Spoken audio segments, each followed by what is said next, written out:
Sabi ko, in advance ko na. Sabi ko, gusto ko habang ano ko, ang tawag sa atin, sabi ko gano'n, kaya tawagan namin nanay, tatay.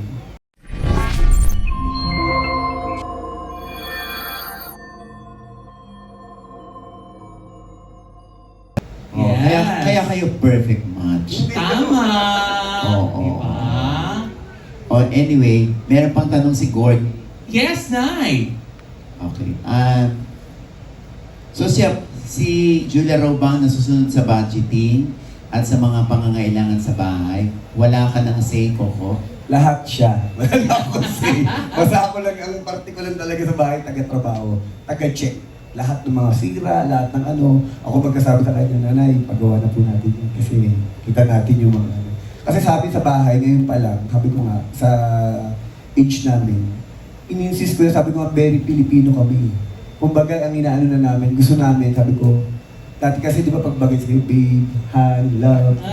Sabi ko, in advance ko na. Sabi ko, gusto ko habang ano ko, ang tawag sa atin, sabi ko gano'n, kaya tawagan namin nanay, tatay. Oh. Kasi, yun nga ang inaano ko yung kultura natin which is yun kasi ang nawala sa ating mga Pilipino Kaya sabi ko in all aspect na sana, sabi ko, kahit sa bahay lang namin, may balik natin yung pagrespeto, yung kultura ng mga Pilipino, kung ano yung core natin bilang isang Pilipino. Tama. Ay, Nay, may follow-up question dyan si si Kuya Gorgie. Oh. Sabi niya gano'n, syempre kung sa tahanan, di ba, si Miss Julia at nasusunod. Direct sa CCM Productions naman daw po. Gano'n naman daw po ka-involved si Ma'am Julia? Hands-on din daw po ba siya sa CCM? Ako po, nung una, lahat ng problema ng production ko, ako lang. Ako lang nag-absorb, kwento lang ako sa kanya. Siyempre sabi ko nga gano'n, hindi ko kakayanin talaga mag-isa. Kaya nung pinasok ko si Jules ngayon, siya lahat ng, actually mas marami siyang trabaho sa akin. Kasi lahat ng finances, siya nagbabayad ng ganito, siya nag-check ng lahat ng ganyan. Na pag inano namin, mas marami din siyang trabaho sa akin. Kasi ako ngayon, nasa creative lang ako eh. Ako nagka-casting, ako nagbibigay ng kwento, ako nagpapatakbo ng production, pero yung mga babayarin, kasi yan ang pinakasakit sa ulo. Diba? Yan yung mga problema sa mga isang production o sa isang negosyo eh. Yun po. O Nay, may tanong naman din si Miguel of One Knows. Ayan. Sabi po niya, bilang mga taong abala daw po sa trabaho at sa buhay, gaano daw po kahalaga sa inyo ang isang safe at makasang LPG sa bawat tahanan? Napaka-importante po niyan kasi lalo na po kami sa trabaho namin. Halos maghapon, di ba po, wala kami sa trabaho. Na-check lang namin ang aming tahanan through CCTV. Kasi kung ano nangyari, di ba, checkin mo yan kung safe ba, kung whatever, kung ano ba nangyari sa ano.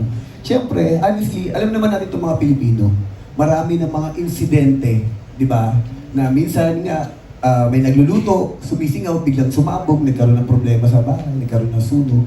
Ako naman, sabi ko nga, doon naman ako mapaproud sa Rigasco. Dahil talaga sinigurado nila ang kaligtasan ng lahat ng mga Pilipino. Kasi sabi ko nga, hindi lang doon sa sinigurado lang tama ang timbang, kundi yung seguridad ng ating mga pamilya. Kasi, di ba, marami tayong nakikita. Sabi nga nila, pag nakikita natin, uy, bakit doon, sobrang mura. Pero sabi nga nila, di ba kasabihan nga natin, minsan, kung ano yung binayaran mo, yun yung makukuha mo. Kasi dito, sabi ko nga, tinataas natin yung antas o yung seguridad ng ating produkto o ng ating LPG. Kasi nga, ang inaano natin yung security. Kasi sabi ko nga, yun yung ano, kung bakit nga tayo may CCTV di ba? Kasi sinisigurado natin na ligtas yung pamilya natin Which is kahit sa pagluluto o sa pag-ano. Kasi minsan, kadalasan sa bahay, di ba minsan magluluto ka. Minsan naiiwan mo, lilingat ka ng konti, pala may singaw na pala yung LPG mo. Kaya sabi ko nga, natutuwa ako dahil sabi ko, proud ako sa Rigasco, sa ini-endorse ko dahil alam ko nang iniisip nila ay yung mga tao, hindi lang yung negosyo po nila. Oh, ito nga.